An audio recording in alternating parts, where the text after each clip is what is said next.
Hello and welcome back to our podcast, Ayahuasca Assisted Therapy. And today I'm super excited to be here with my colleague and sister, Laurie, who is also an integration coach therapist. She is a psychotherapist, but she has also many other wonderful tools, in her toolbox. And we were connecting a little bit, and definitely we had a lot of common things and a lot of things to talk about, so we are like continuing that conversation, but focusing on obviously this work, what we are doing, and how we are supporting, the work of the plants, or the plants are supporting our work. I'm not sure, which way, but anyway. Welcome to the podcast. Thank you so much for saying yes to this invitation. And let's start with just say anything about yourself. Just introduce yourself. What you think is important that people know about you. Thank you. Well, it's such a pleasure to be here with you, Nina, and I'm so glad to have a chance to get to know you better through this experience, because I feel like our work is very similar and there's a lot of exchange of information and ideas and how we're working with people that I really appreciate. That mutuality and that exchange of information. So it's nice to have a supportive community, and doing this work, we really need it. And I think that's one of the reasons that we reach out and try to build these communities, because there is a lot of need for shared support. And also, as we're moving in these new directions, our ideas are kind of flowering off of kind of the natural, catalyzing function of being in a group and being in a community where we're thinking together collectively, and we're furthering the collective agenda through these transformations that we're helping people to integrate into their lives. So there's so much of a beauty in this moment to be part of psychedelic psychotherapy, and just to be a therapist too, I feel like is a unique blessing in this moment, because we have a lot more movement, we have a lot more freedom to be more expressive and to think in new directions about the ideas that define us and the worlds that we live in. So we have the opportunity to create reality in our reflection, in terms of what we see as the most salient direction to move into. So we're starting to really capitalize on our own creative potentials. And I feel like that's really what we're helping people do through the process of integrating after they have one of these transcendent experiences. Definitely. Thank you for saying all of that. So what brought you into therapy the first place, and then to the plants, eventually? Because a lot of people, like I am myself too, but a lot of people I talk to, we have this like wounded healer archetype, and that's how you end up. So how was your journey to become a therapist the first place, and then bringing the plants into your practice, and what was your reason kind of to go into this direction? Well, I feel like everything that I'm expressing right now kind of chose me, and I am just following through with that and saying yes to the choice that was made for me probably very long ago. And I think you resonate with that. I can tell, like it's a shared feeling. And when we think about this concept of wounded healer, I've heard it for many years, but I've recently started thinking that's kind of describes all of us. Each and every person, we're wounded, and we have our events, circumstances, traumas, challenges, things that are terribly hard to overcome. And each and every one of us goes through a series of struggles throughout the course of our lifetime, where that's what we're focused on resolving, or trying to find some meaning from those experiences, because sometimes they're deeply painful, and sometimes that dark night of the soul lasts for a very long time. It can even last decades for some people. So we're in this kind of collective evolutionary cycle where we're transcending these emotions, we're transcending these challenges, much like you would think of. I do that motion because that's like in waves. We go through these different stages in life, much like a wave getting stronger and then crashing, and then another wave developing and constituting. And when we're caught up in that, sometimes it feels very confusing or very overwhelming or destabilizing. And I hear a lot of people say this nowadays. They feel lost or they feel overwhelmed with emotions. And when you're working with people in this context, you know, as a therapist, you kind of get a chance to keep your finger on the pulse of what's happening in the collective. You get a sense for what people are struggling with, and then you start to see those patterns, and it's like you can kind of tell this is something that's happening for many, many people. And that process of spiritual awakening, or sometimes people call it spiritual emergence, is something that we're just answering the call to, because it's happening naturally and it's happening with and without the assistance of psychedelics or psychoactive substances. So whether we're talking about, you know, entheogens, which is like the plant medicines, or whether we're talking about chemical compounds, you know, that are synthesized in a lab, it's really the same effect, that we're bringing together information that, and we're making unusual connections, and this produces unexpected and interesting results. Definitely. So, like, what were your substances that you were first called to, and how did that added to your studies and your healing experience? Like, how you know, compared to, because you were already a therapist, and I come also from Western psychology background, so adding this element, you know, how did it enhance, you know, your personal spiritual practice? And then if you were dealing with some challenges, you know, did it help with that? And what was exactly, you know, the plant or the substance that you were first kind of passionate about working with? Yeah. Well, when I was in my 20s, I had my very first psychedelic experience, but it was just a one-time experience with LSD in college. You know, that's kind of the thing. And then after that, I thought, oh, I'm done with that. That's good. I've got a sense for there's something else, but I don't need to go any further with that. But it wasn't until I was well into my practice. It was about 5 years ago. I was working traditionally with clients doing psychoanalytic psychotherapy and Jungian approaches to psychotherapy, um, with some emphasis on hypnosis. But I really was doing a more traditional practice. And when I had a client of mine who was working as a volunteer at a local ayahuasca retreat center, she suggested that I go there, that perhaps that might be something I was interested in. And I had indeed pursued that when I was finishing graduate school, and tried to take a trip to Peru and made the arrangements. And then the trip fell through at the last minute. And I thought, well, that's that. I won't ever have that opportunity again. But it was a lovely dream while it lasted. And then when I found out, hey, there's an opportunity again for you to have an experience with ayahuasca, and it's right here in Orlando, it's in your hometown.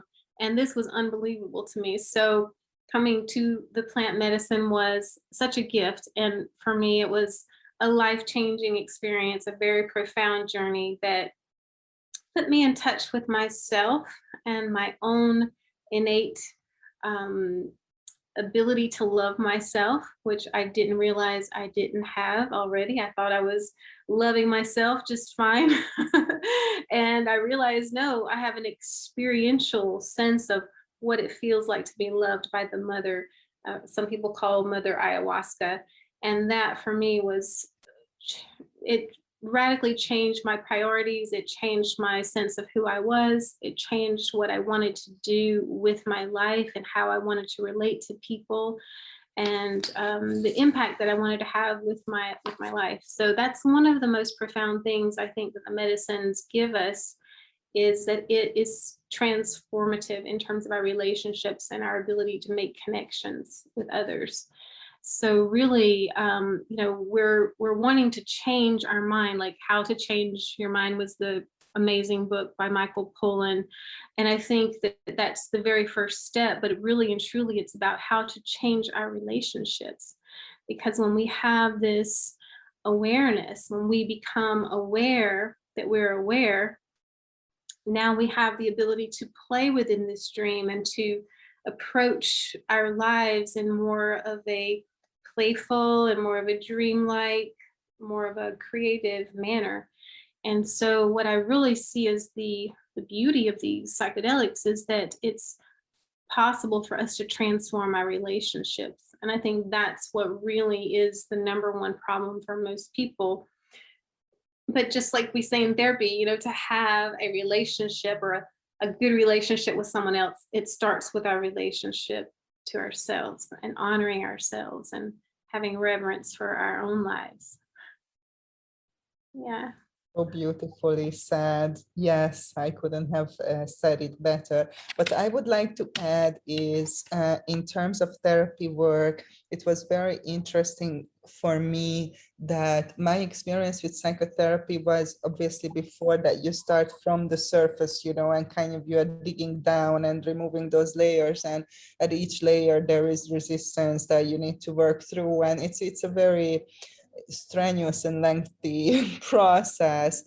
And my experience with the ayahuasca was that she just kind of catapulted me down to the root, like breaking down all that, that takes years to go through. And suddenly I was there in that experience. And of course, that doesn't make everything go away, but I realized that it's hard to work towards something when you do not have a very deep experience of what is that you are looking for. So as you said, if we never been loved, if we never felt that connectedness, we might understand intellectually that that's what I should feel or think or whatever, but it's kind of difficult. So for me, the plants help me to remember viscerally, emotionally, mentally, spiritually, like every fiber, every atom of my being, how does that feel when I am in loved and connected and all of these things.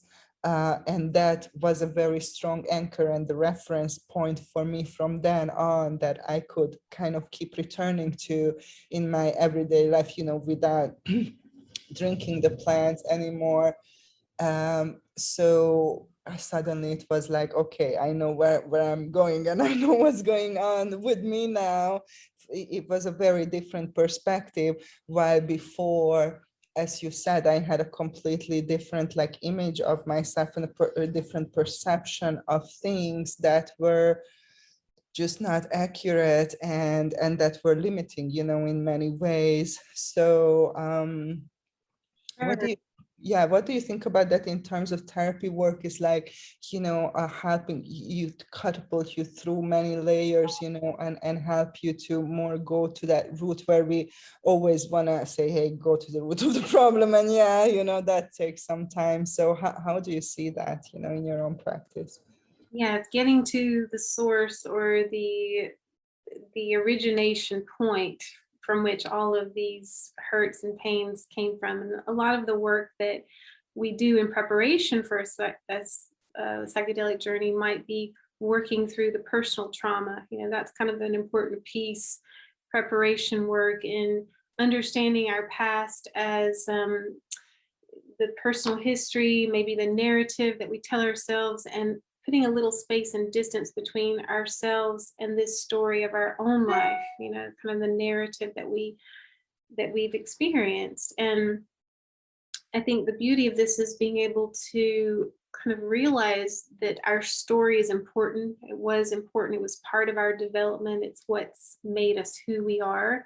And these challenges or hurts or pains had to be ours. They're intricately, or they're designed so particularly for us, for our awakening, for our development, and sometimes excruciatingly so.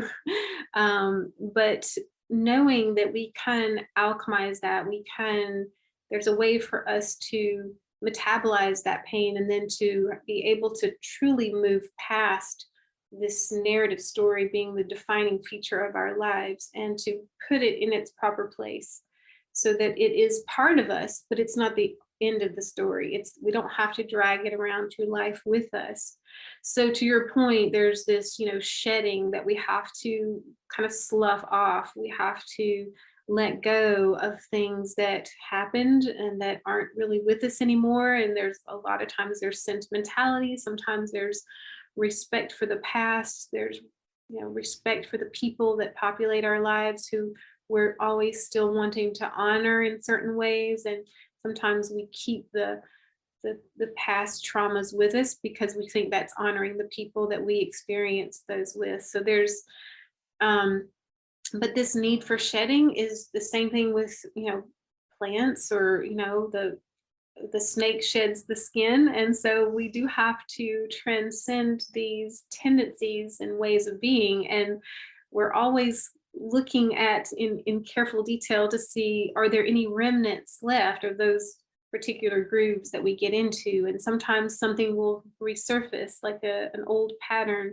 and we kind of find ourselves falling into that groove. But I think the beauty of these plants and these medicines, and hopefully we can talk about some of the other ways that we can transcend these grooves with and without psychedelics, is how we're trying to remain fresh and to renew ourselves in the psychic domain, in the way that our minds work and the way that consciousness is unfolding for us. And I think there's a chance to do that in a very intentional way. And all of these modalities are here as tools for us to learn how to do that more efficiently, or maybe more fun, or we're here to explore and to be creative and to really have fun in learning more about ourselves through all of these different healing techniques, whether it's somatic therapy or transpersonal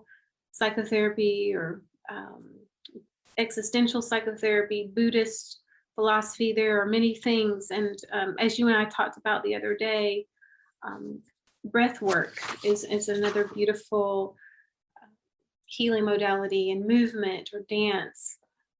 So there's a lot of things that we can draw from once we realize what we're doing, what our goal is, what is our intention with using these modalities.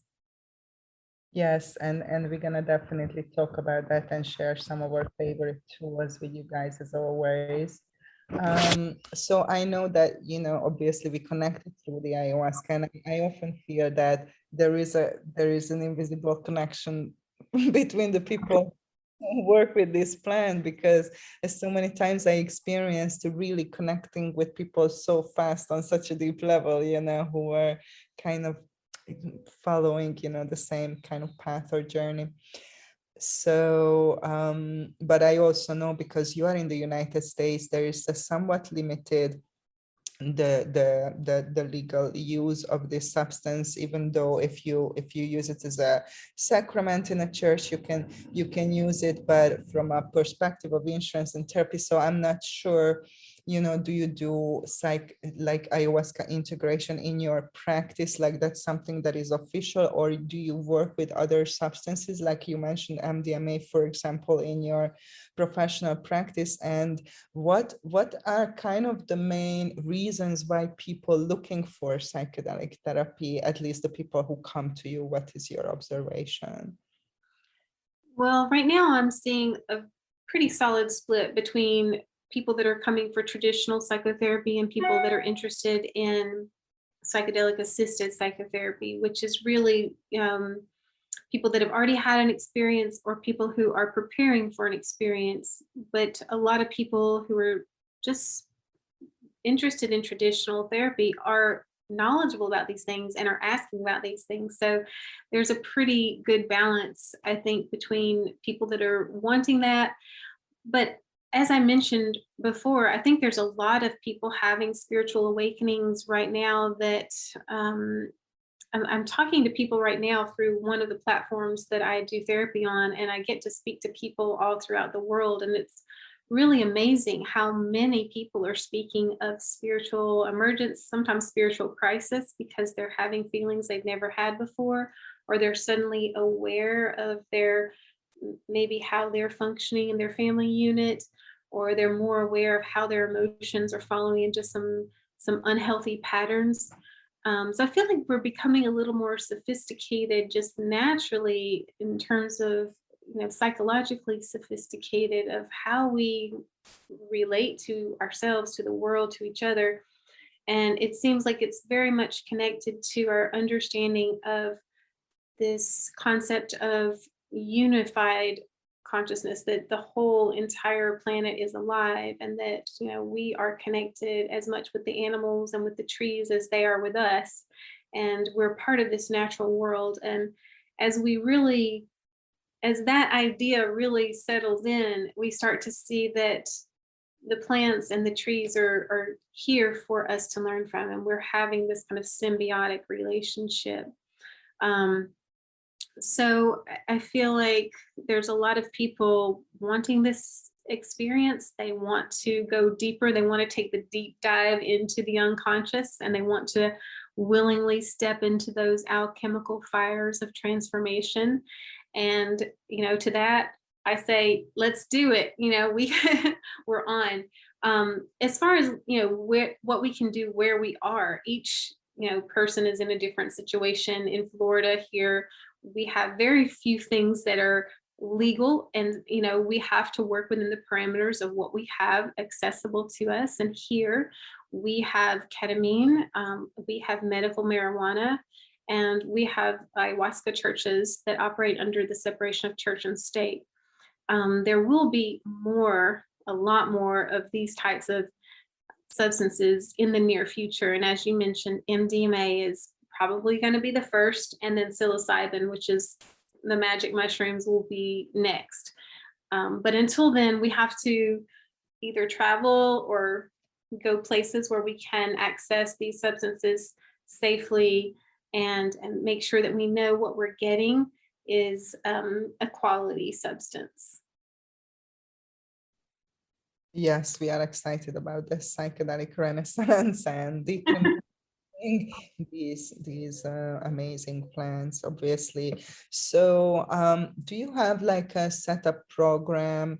I'm just asking because people know that I do a specific setting, that I do prep and integration work. What I really am curious about is, like, how long do you work with people? So if somebody comes and says, I'm preparing for an ayahuasca ceremony and I want to do prep with you, and then I want to do integration, like, how long do you recommend, or do you personally do prep work with people, especially for the ayahuasca? And then in terms of the integration as well, how long do you have that client in the therapeutic, and what is success for you when you say, okay, good to go, that was a successful work and journey and everything? Yes. Well, I think for me, if someone comes back from a journey like that and they can say, I feel like I am more in balance, or I'm more in alignment with my true self, or to be able to have a sense of being more authentic in their personal life and more transparent with themselves and with others. So there's a confidence that comes with being able to be yourself and to know who you are. And I think that's a strange term when you haven't had that experience. But once you've had the experience, you know that you have a deeper sense of your identity as being something that transcends just your human life, just this, 80 years that we get. I think that when we can express all of the facets to our personhood, and really become more united and more whole in terms of how we understand ourselves to be, so that we're not living in this duality of necessarily human and celestial. We're working in non-duality. We're moving in non-duality, and we can be more emotionally flexible when we have achieved those states. So for in terms of length of time of working with a client, I love the model that you're working through. And I think that model is very um, beautiful model, because having 3 months or 2 months at least of prep work gives you a chance to kind of peel those layers of the onion, and then to get to the heart of maybe if there's trauma there, if we need to focus on trauma, and then to resolve as much of the trauma as we can do through traditional talk therapy. And sometimes that may extend further. It may be 6 months, it may be a year if there is significant trauma and someone hasn't had enough therapy. But for most people, 3 to 6 months is enough prep time if they've had any traditional therapy leading up to that. I think 1 year is a great length of time to work with people. In fact, on average, that's how long people stay in therapy after having a ceremony. A few people go back for additional ceremonies, not everyone. And some people go back because they feel they need that. And then they return from that and say, I didn't actually need it after all, but I had to go through it to know that. So that can be an experience that people have. They feel drawn to go back just in case there's something else that they haven't experienced under the medicine. And then they come back and say, well, it was a beautiful experience and I did learn some things, but I have everything that I need already. All the keys are inside of me to unlock the riddle of me. Absolutely, absolutely. And I do recommend my clients not to drink in the first integration, not to drink more until they finish the first integration, because I feel that it resets their process, and it kind of interferes in a way. But obviously, I never tell anybody what to do. And there can be definitely, I think, occasions when it is validated and somebody does feel a strong calling to go for a second or third ceremony. But I do think when my clients tell me, oh, I feel that I'm like half done and I need another, and I always give them other tools to work with first, and then I'm saying, okay, if you still want to do it after, of course, go ahead, but let's see if you really need this or you want it. What is the real reason, that you feel that you want to go again? And the reason for that is what you mentioned several times, and we always say here, we are the healers and love is the medicine, and we need to do that healing work, and no amount of medicine drinking will take care of that. So let's talk about some of your favorite tools or things that were influential in your life and that you kind of try to teach your clients so they can supporting themselves and just bring in habits into their life that support this work and this journey. Well, absolutely. I think for me, at least personally, going into body work was so important for me. Like when I was around 30, I started doing yoga for the very first time.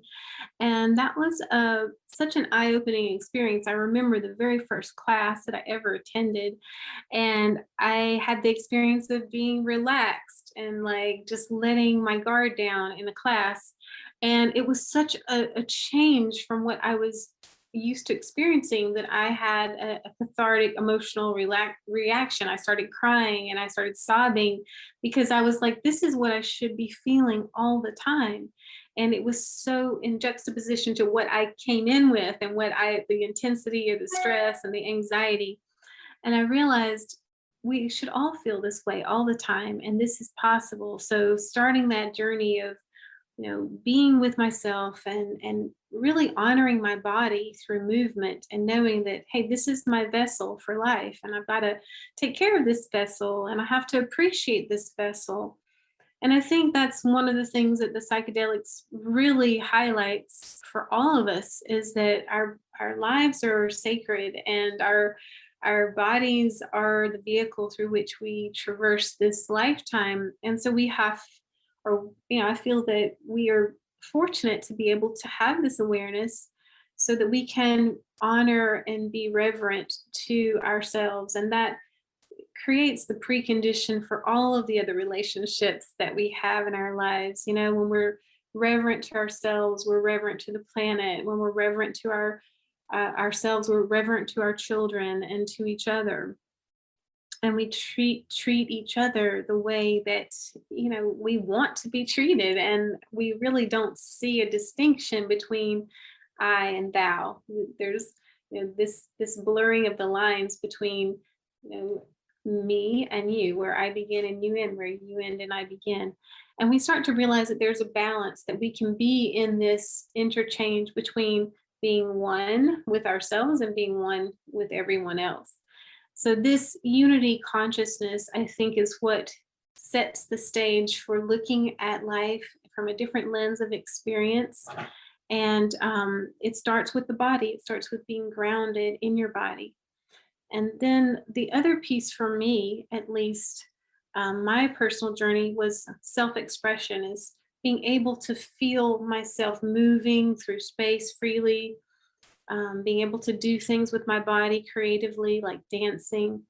And for me, also sound healing, like therapy through playing an instrument, which I love the piano. And that's really like my heart and soul, is like being able to work with plant medicines, work with music, and to express myself and put myself into the music.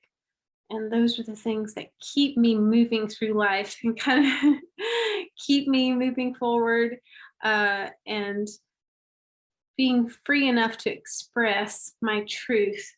And that alone takes a little bit of leap of faith sometimes, because for many people, they don't feel safe enough to trust that they can be themselves, to trust life, and to trust their connections with others. So that's what we're learning how to do, and to be in this human kind experiment, or this, you know, this humanity experiment. We have to trust each other, and we have to try new things, and sometimes jumping over a chasm or going out on a limb is what's required. So true. Yeah. And yay for the brave warrior ones. As we always say here, is courage is not the lack of fear, but feel the fear and do it anyway. So yeah, it's never too late to try new things and to incorporate new habits in our lives. And yeah, I definitely feel that, especially in the West, the disconnection from the body and from nature is so great. And it was certainly with me and many people that I know personally.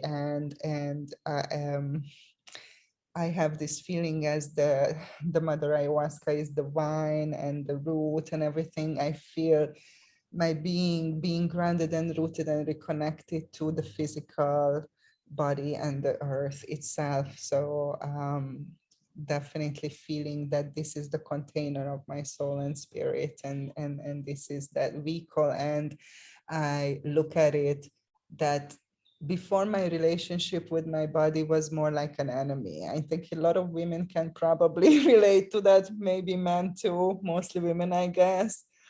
And to create that loving relationship with my body and our body, as you said, to create loving relationships and bring love and healing, and relate to my body as my ally, you know, as my sacred container instead of my enemy. That's a shift we are talking about here.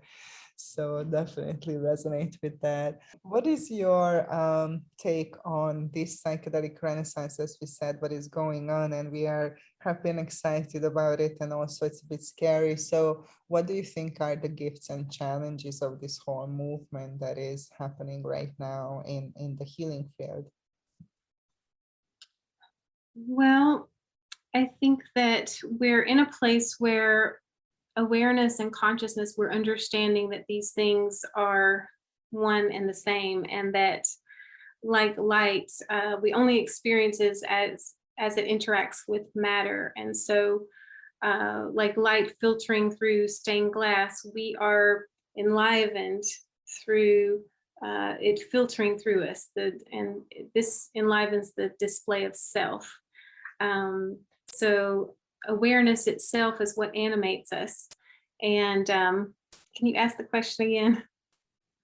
I think I got lost there. Yeah, that what do you think that the gifts and challenges are of this movement, psychedelic healing in the healing field? I think the challenges are going to be making sure that there are safe spaces where people can be under the medicine without fear of any kind of traumatic experience, so that they can be held and be guided safely. I think there's going to be some new parameters for how do we maintain ethical guidelines. There's certain changes to how open people become under the medicine. So things like touch and eye contact and being able to support people without crossing boundaries, I think is an important um, piece of how do we navigate this. So there may have to be some people in place who are strictly sitters and people who become more emotionally connected to them afterwards, so that that intensity of connection can be somewhat divided among several people, so that it's not just one person who becomes everything to them, and that people understand that they are the healing factor in their lives, that they are their own guru. It's not someone else who's giving this to them or channeling it through themselves, that they have direct access to their own healing potential. And I think that as long as those types of tendencies can be subdued, or to be accountable for what people are creating within different groups and circles, that's going to go a long way to protect people and have safe experiences, because there's a lot of vulnerability when people are in altered states of consciousness or non-ordinary states. There tends to be a blurring of boundaries and a little more diffuse connection between people when those boundaries are not as strong in normal waking consciousness. Yes, so well said. And we had, definitely other podcasts about this topic. And in the background, we are working on this with some people. And you are invited, of course, sister, as well, to write code of ethics and standards of practice for this type of work, which is, I think there is some shapes and forms that people already did that. I looked around, but there's definitely something that is needed. I think it's okay, like it's just emerging. So it's always like that. First things just happen and then they become somewhat regulated or a framework. And obviously, there is a lot of positive things and gifts, as we mentioned as well, but we just need to be aware that this is not a magic pill, and we need to be discerning and take responsibility for our actions and everything that is happening to us. So yeah, definitely good to point this out. So what would be your vision for the future of medicine, especially like mental emotional health? Like what is that you would love to see, like? I think as far as what I would like to see, I think having access to medicines, whether they're plant-based medicines, whether they're chemical compounds, having a safe place where people can access that and know that they're getting the quality that they need from the substances that they're willing to go towards. I think clinics are sometimes very Spartan and sometimes not as personable and maybe a little uh, less inviting, but I think that there's a way to make that much more comfortable for people. And I think that if people start going to clinics, it might become more of a normalized thing. But I do love the more organic ceremonial spaces that are created, because then you have the opportunity to interact with nature and to ground yourself in the connection with the earth and the ground and the trees and the plants. And I feel like that type of setting helps us to really remain in connection and stay in alignment with the law of nature. And I think that's what we really need to experience from the inside out to be able to radically be transformed, and to not think these things are supplementing psychotropic medications, or if that this is something like similar to that. It's so far removed from that that we don't want any suggestion that this is just another new pill that you can order up or that you can get a prescription for. This is radically different, and this involves your own commitment to your self-healing and your awareness that you're part of the solution for yourself and for the collective. So it's a planetary movement. It's not just getting another pill and getting a refill and going to, but I mean, psychiatrists are very much embracing of this. And I think there's a lot of support with all the clinical trials. There's a lot of, indications that neuropsychologists are on board with this. And so we're looking at entheogens as being just another type of supplement, or like a vitamin, and a way to augment our capabilities and our spiritual and emotional and psychological abilities. Yes. What would you say to somebody who is preparing for their first ayahuasca journey and they are thinking, oh, I'm really cold and I don't know what to do this or not? What would be kind of your most important message that you can give to somebody who is just about to head into this journey?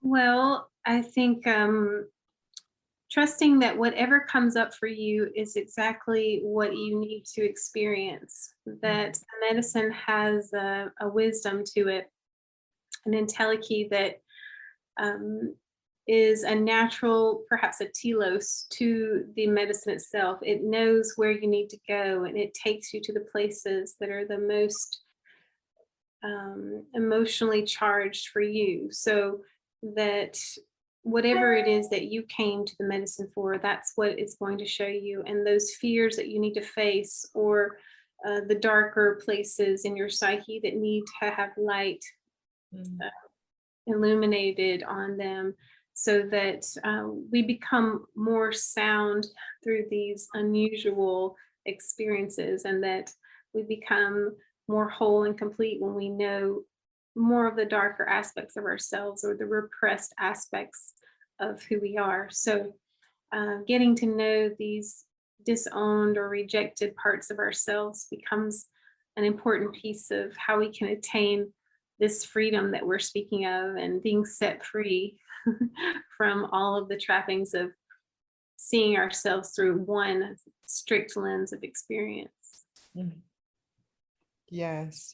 For me, definitely freedom is a big word that I would connect with this medicine, and also shadow work. That would be definitely the other big word. I really love, what you said, and trusting the process. I often see with people having this expectation, the medicine being this magic pill, and then that's not happening. They think either the medicine didn't work for them, or it didn't do anything for me, or it wasn't, I didn't have any effect, or I need more. Or they will, just say that something else it was something else's fault, that it didn't work, that they are not they didn't get what they were asking for. So just reminding people that, especially with this medicine, things get worse before they get better. That's just very normal part of the journey. So not having that expectation that everything will be perfect after your ceremony or your retreat, I think could be very helpful for people, that because then they save that disappointment and that blame, that normally comes with that. And as And you said, fall apart so that they can fall back together in a new way. So there is a period where people feel a little shattered, or perhaps they feel a little bit like they're not all together themselves. And those periods can be very destabilizing and very distressing for many people. And that's when they need that kind of support or a witness for their process, someone to hold their hand, or just to at least be like a friend, a spiritual friend or a guide, while they're understanding and re-understanding their world and kind of revisioning their place in it. So that is part of the sacred journey that we walk with them, and that's a beautiful aspect to be able to witness that, and to watch people as they're in their transformation. And for them, sometimes it's scary and it's horrific, and it may not feel like a beautiful process when you're in it, but then once you complete that phase or that cycle, then everything does start to make sense. And then they have the understanding of why they had to struggle, or why that had to be so profoundly intense or excruciating or painful. But again, when you're in it, it's as if everything matters. It all feels real. It all feels threatening in some way. And until you go through that little process and out the other side, if you will, then you have that appreciation for where you've been and why you had to go through that in detail. So Absolutely, absolutely. And that's the reason why, we always emphasize that your best asset is an experienced guide, not just in the ceremonial space, but in the preparation and in the integration process as well, because it can be intense, and that guide, that therapist, that healer, that coach, creating that safe container that we mentioned earlier, where people can relax into this unknown and touch upon those heavy or challenging places that they wouldn't feel safe to go there alone, or comfortable to even look at certain things. So that's just so important to point out over and over again, that you don't have to do this alone. There is support. It's good to get support, because there are challenging parts of this process, that most people are not equipped for, as like, I mean, you learned many years in school, to have all this knowledge, and that's what your professional therapists and healer, like there is people who are professionals in plumbing and other things, right? Construction, and it's not, I think like nowadays is better, that is not so much stigma like in the past when people go to a therapist, but I think that still some people think that it's a sign of weakness, or meaning that they're not good enough, or they are a failure. But I really want to say that actually I think it's the opposite is the wisest thing that you can do to yourself and for yourself when you are going through such a deep and transformational experience. yes, it does take some humility to say, hey, I've tried on my own and I can't figure all this out, and I might need a little bit of support, or I may need some new information or some new energy to help process this. And I think that need to reach out is what keeps our connection between each other strong. It's like if we could do it all on our own, we might stay encapsulated in our own little individual worlds and silos. We truly need each other, and so we have to humble ourselves and reach out and say, hey, I am needing support. And to survive that, to survive the need and feeling the need and having someone else witness our need, sometimes for many people that feels so threatening that they feel they're going to be annihilated by that. That is so intimidating or overwhelming, or just like impossible to imagine. How could they live through something like that? So what we're trying to do is show people, hey, it's normal to be human. It's okay. It's natural to mess up. It's okay to have missteps. It's okay to not be perfect. And I think that's what we're learning how to survive together. It's like none of us are perfect. Can we live with that if we can acknowledge it and say, hey, maybe together we'll work more quickly, more effectively, and we'll share the wisdom that each one of us has. We'll kind of put together our collective wisdom. And I believe it we all have some corner of the sky or some little piece of that puzzle. And together, when we put our pieces together, we see the bigger picture, but not until. Mm. Yes, the bigger picture.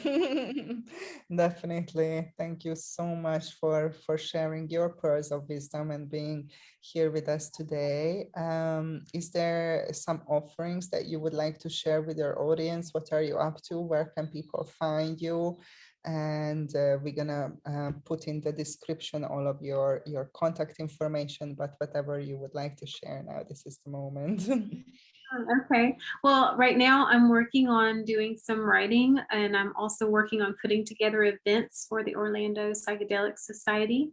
We have a new space that we just obtained, and it's called Sacred Space Orlando. So we're going to be having some beautiful musical events there. So if you want to go on the website, orlandopsychedelicsociety.org.